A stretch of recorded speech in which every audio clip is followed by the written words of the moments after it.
Bonjour. L'alphabétisation et l'éducation de base méritent une attention particulière par rapport à nos 6 axes stratégiques. L'éducation permet d'améliorer les conditions de vie. L'éducation permet aussi de protéger les jeunes contre l'extrémisme.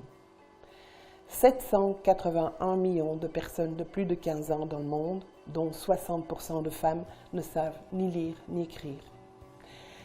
L'éducation doit être accessible à tous, sans discrimination de sexe, race, couleur, langue, religion, d'origine. Ce sont les principes que l'UNESCO a adoptés en 1960 dans le cadre de la Convention relative à la lutte contre la discrimination dans le domaine de l'enseignement.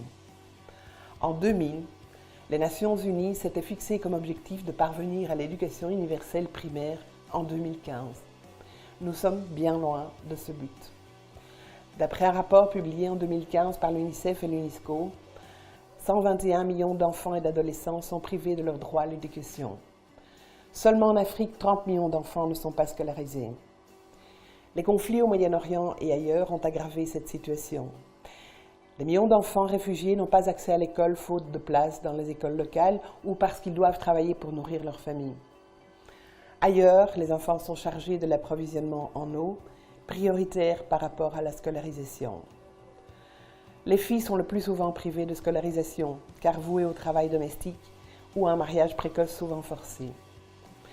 L'UNICEF et l'UNESCO aimeraient que les gouvernements comprennent que la scolarisation des enfants, surtout en période post-conflit, doit soutenir la reprise de l'activité économique et sociale, de manière à empêcher de nouvelles flambées de violence.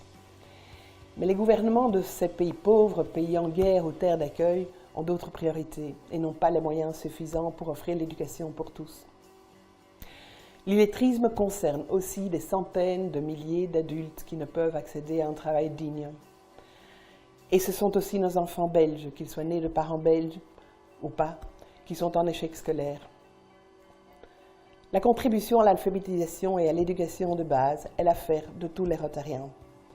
Par de petites actions que nous pouvons entreprendre au sein de notre communauté locale, en nous proposant comme bénévoles au sein des écoles de devoirs ou en tant que mentor pour des enfants qui ont besoin de remédiation ou de mise à niveau. Ce sont des actions de petite ou plus grande ampleur menées au Niger, au Sénégal, par des clubs de notre district qui financent l'aménagement des classes et fournissent le matériel scolaire. Ainsi, au Congo, une école a été créée, des panneaux solaires installés pour permettre de financer le salaire de l'instituteur grâce aux revenus issus de la vente d'énergie nécessaire aux batteries de téléphone. Ce sont des écoles pour filles créées à Kaboul avec toutes les difficultés que cela implique.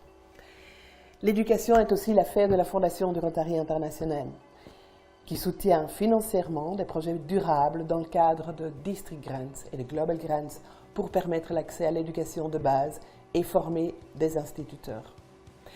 Mais l'éducation, ce sont aussi les bourses que le district ou le Rotary International octroie aux jeunes pour se perfectionner et occuper une meilleure place dans la société. Polaris disait il y a plus d'un siècle, l'ignorance est une menace pour la paix. Essayons de contribuer à la connaissance et contribuons ainsi à l'entente entre les cultures et les peuples. Merci.